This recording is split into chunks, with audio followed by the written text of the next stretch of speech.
Breaking news చూస్తున్నాం. ఖమ్మంలో జాగృతి అధ్యక్షురాలు కవిత అరెస్ట్ అయ్యారు. అనంతరం పోలీసులు హైదరాబాద్ కు తరలించారు. వెలుగుమట్ల భూదాన్ బాధితులకు మద్దతుగా కవిత రాత్రి నుంచి నిరాహార దీక్ష చేపట్టారు. బాధితులకు న్యాయం చేయాలని డిమాండ్ చేశారు. ఈ నేపథ్యంలో కవిత దీక్షను పోలీసులు అడ్డుకున్నారు. అరెస్ట్ చేసిన తన దీక్ష కొనసాగిస్తానని కవిత స్పష్టం చేశారు. వెలుగుమట్ల బాధితులకు న్యాయం జరిగే వరకు పోరాడతామన్నారు. ఇక కవిత సహా 33 మందిపై పోలీసులు కేసులు నమోదు చేశారు.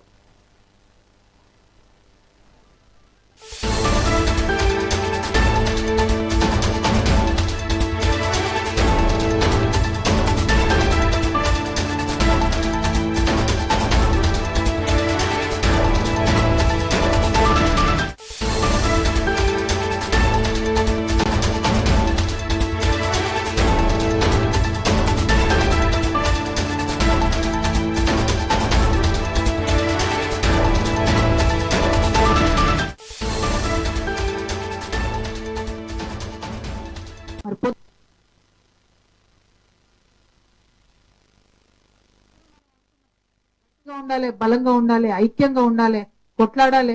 పుట్టిగిట్లు వచ్చి అట్లా పోరు కాదని అందుకే ఇక్కడ మీ దగ్గరికే వచ్చిన్నాం, ఇక్కడనే ఉన్నాం, మీతోనే ఉంటాం, ప్రభుత్వం దిగి వచ్చే వరకు కూడా ఇక్కడే ఉంటామని తెలియజేస్తూ మరి నిరాహార దీక్ష అనేటటువంటిది మన గాంధీ తాత చూపించిపోయిన తొవ్వ, అది ఇయాలది కాదు.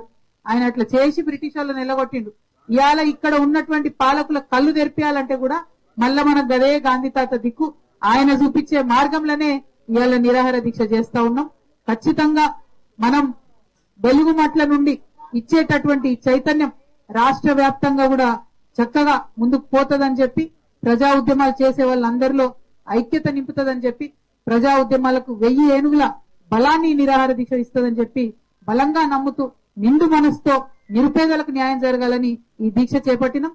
ఈ దీక్షకు ఆ దేవుడి దయ ఉండాలి, ప్రజల మద్దతు ఉండాలి, ప్రగతిశీలంగా ఆలోచించే ప్రతి ఒక్క పార్టీ కూడా వచ్చి మద్దతు తెలపాలని కోరుతూ సెలవు తీసుకుంటున్నాను. జై తెలంగాణ, జై తెలంగాణ. మరి పొద్దున మనం అనుకున్నాం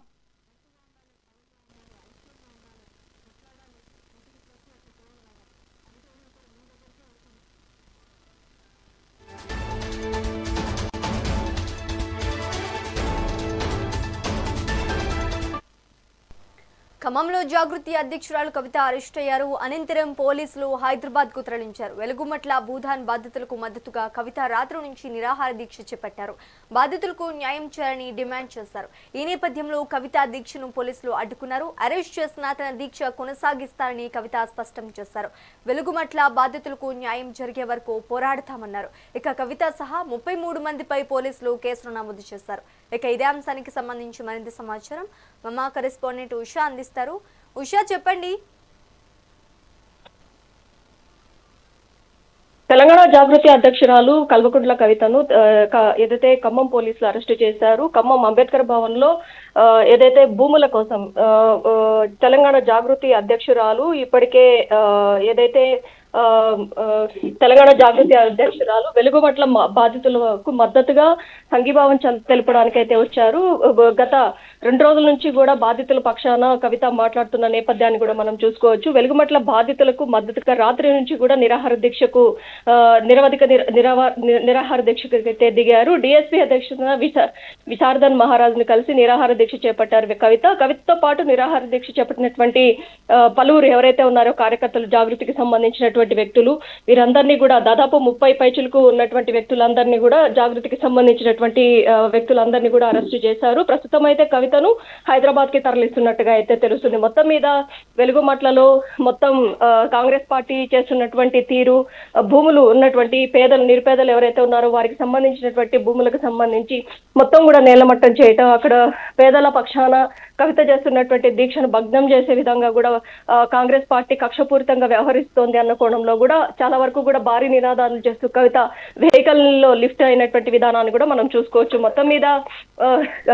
మొత్తం మీద ఈ భూములు వెలుగుమట్ల బాధితులకు సంబంధించినటువంటి భూములు ఏవైతే ఉన్నాయో అవి తిరిగి వారికి ఇచ్చే విధంగా కూడా పోరాటం చేస్తున్నటువంటి కవితను ఈ విధంగా అరెస్టు చేయడం అనేది సరైన పద్ధతి కాదు అన్న కోణంలో కూడా కార్యకర్తల దగ్గర నుంచి ప్రతి ఒక్కరు కూడా దీన్ని వ్యతిరేకిస్తున్నటువంటి నేపథ్యం కూడా మనం చూసుకోవచ్చు. ప్రస్తుతం అయితే కవితనైతే హైదరాబాద్ కు తరలిస్తున్నట్టుగా అయితే తెలుస్తుంది. Sreeja, right, thank you for the update Usha.